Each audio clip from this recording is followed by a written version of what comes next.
Shrimati Priyanka Chaturvedi. Sir, आपने मुझे इस इम्पोर्टेंट बिल पे बोलने का मौका दिया, मैं आपका धन्यवाद देना चाहूँगी। नायडू जी मेरे मित्र हैं, तो मैं ज़्यादा उनके बारे में कोई क्रिटिसिज्म उनकी नहीं होगी, इस बिल को लेकर है।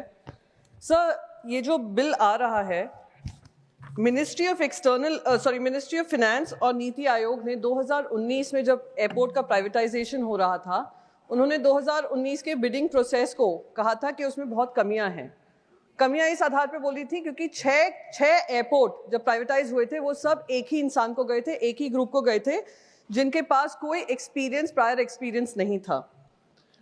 डिपार्टमेंट ऑफ इकोनॉमिक अफेयर्स ने ये कहा था कोई भी प्राइवेट प्लेयर जो प्राइवेटाइजेशन में भागीदारी ले रहा है उसको 2 एयरपोर्ट से ज्यादा नहीं मिलने चाहिए।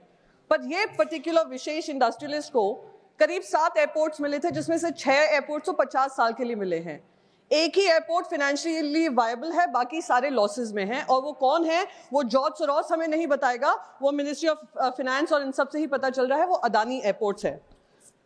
सर, जब वो ये मैक्रो बिल है जहां पे हम एयरलाइंस की बात कर रहे हैं, एयरपोर्ट्स की बात कर रहे हैं, इंफ्रास्ट्रक्चर की बात कर रहे हैं, इन्होंने कहा कि 880 एयरक्राफ्ट नए आने वाले हैं, पर ये बताना भूल गए कि हमने 5 एयरलाइंस जो फुल सर्विस एयरलाइंस होती थी, करीब 13 सर्विस एयरलाइंस होती थी, 5 फुल सर्विस एयरलाइंस होती थी, 17 साल में अब एक ही रह गई है, वो है एयर इंडिया।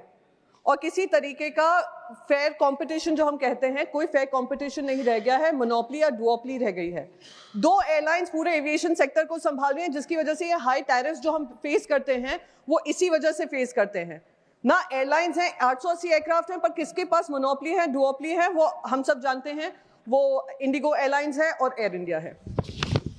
सर, दूसरा जो है कहा जाता है जो टैक्सेस ATF फ्यूल है, 40% जो पैसेंजर फेयर होता है वो जो फ्यूल है उसकी वजह से निर्धारित होता है। उस पे भी जो सारे इनके स्टेट्स हैं, जिस तरीके से उस पे टैक्सेस लगते हैं, उस पे भी किसी तरीके की कार्रवाई नहीं की गई है कि जनता को राहत मिले। मंत्री जी ने उड़ान स्कीम के बारे में कहा था कि उड़ान स्कीम से हवाई चप्पल वाले हवाई यात्रा कर रहे हैं। अभी महाराष्ट्र के भी एक MP बताकर गए हैं कैसे उड़ान भर रहे हैं।